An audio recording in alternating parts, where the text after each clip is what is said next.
簡單秘招。先聲明，這裏的幾招你要完之後，得見好便收，再附以你所可能露出的一個最神秘的笑容，說一句簡單東西而已。有時間我再詳細跟你說吧。現在不如我們去請自行填上。如是，則儼然70年功力升上架，否則的話，極有可能隨即被問一句：那你猜猜我什麼星座啊？這時候你可別把我供出來。12星座可以說並不是雜亂成章式的拼湊出來，所謂簡單秘招是要教你認識4個體系，好去對12個星座作一個較為系統化的分析。出奇的是，這4個系統卻不很為對星座感興趣的人所熟知。然而不可不知的是，這卻反而是你儼然具70年功力升上家的有利條件。真正擁有70年功力的星相學家以為，黃道上的12星座分別具有性的 sexual 自然的 natural 物理的 physical 及生理的 physiological 特質。先說性的，原來星座也有男女之分，參看圖1。按照一年四季，太陽的是運動通過他們的次序，為首春季的白羊座是第一個星座，是男的，然後就是梅花間竹的，每隔一個星座便是男的，即5月的雙子座、7月的獅子座、9月的天秤座、11月的人馬座以及1月的水瓶座，都是男性星座 masculine signs， 其餘的金牛、巨蟹、處女真是女的，天蠍、山羊以及雙魚座則是女性星座 feminine signs。屬於男性星座的人，一般性格比較外向、開朗、積極；屬於女性星座的人，一般性格則比較內向、含蓄、消極，諸如此類。要是你真想猜你老友的星座，這體系可以作第一個指標。假若你判斷你老友是個內向型，又或者平日說話娘娘腔、馬上的，你就可以勾銷6個選擇，這樣則由12分1的或然率變為6分1，都咪話當堂更棒好多。自然，事情大多都有例外時候，又或者你自己判斷錯誤，我得預先保護自己，加上這麼一句。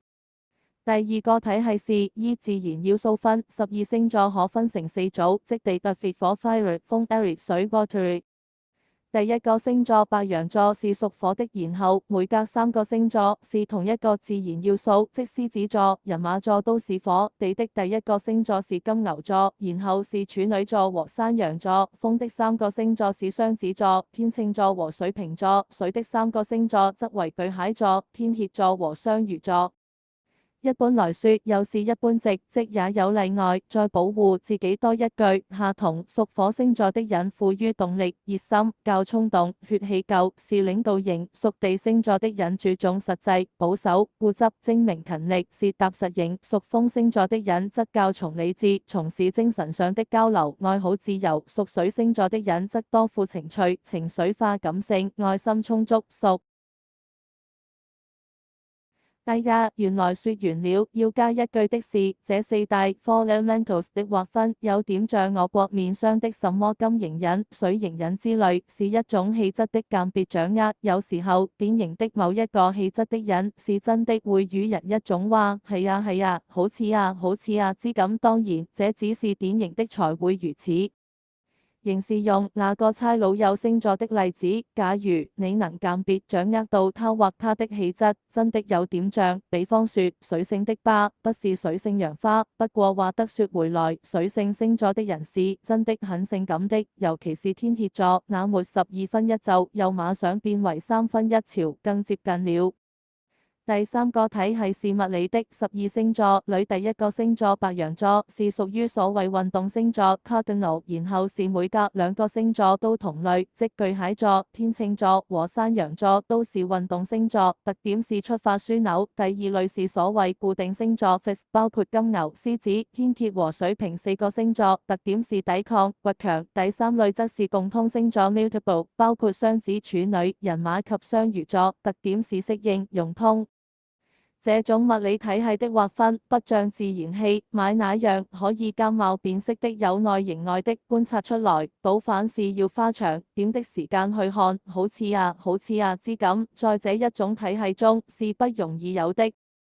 第四個體系是生理的，只分兩組，即多產的星座 fruitful， 包括巨蟹、天蠍、雙魚三個星座。特點是，哈哈，如果是女孩子的話，多半是好新樣。其次是不孕星座 barren， 包括雙子、獅子、處女三個星座。特點是，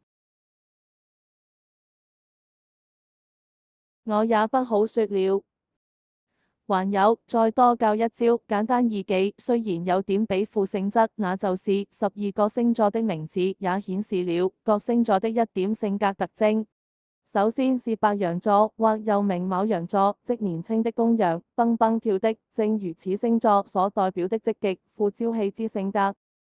金牛座則如牛，一般穩重保守。雙子座是個懷疑心的人，富外交手腕又能隨機應變。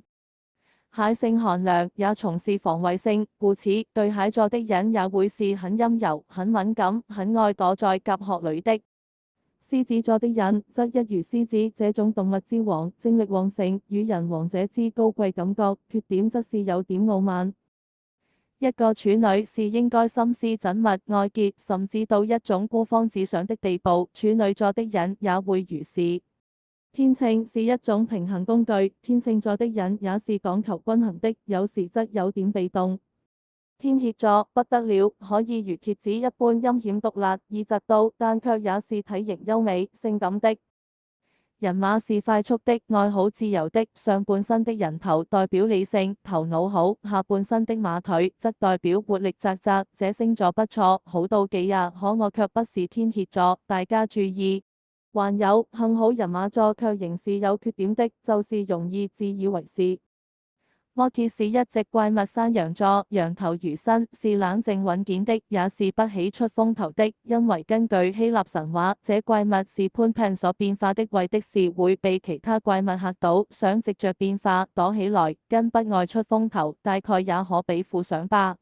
水瓶是個沒生命的東西，水瓶座的人也比較客觀，水瓶的水傾瀉而出，漲極了。水瓶座的人那種從朋友愛好世界大同之精神，好牽強嘴不話柳先前有說他沒有生命。突然又從事朋友沒辦法啦，這叫比附嘛。最後是雙魚座，兩條魚一條向上，代表雙魚座的人愛幻想；一條往下沉，則代表雙魚座的缺點，有點懶惰，以及易於沉溺在享樂之中去。在你學到彩之前，我得趕快表明，簡單的秘招其實是沒有的。70年的功力要在1年不甚至是一篇文章中概括是不可能的。哇，別來！無論如何，我也簡單的給你介紹了5條可以分類星座的軸線，一些深細點的標述，待得你這衝動的白羊、固執的金牛、懷疑心的雙子、敏感的巨蟹、傲慢的獅子、愛挑剔的處女、無可無不可的天秤、易嫉妒的蠍子、自以為是的人馬、冷靜多默契的摩羯、沒生命的水瓶，以至易沉溺享樂的雙魚門潮。簡單秘招不是生效了嗎？都平靜下來之時，我才耐心的再談好了。柳暗這裏用的符號沒空解釋，聰明的讀者們或早已知悉，或自行推敲，一定不成問題。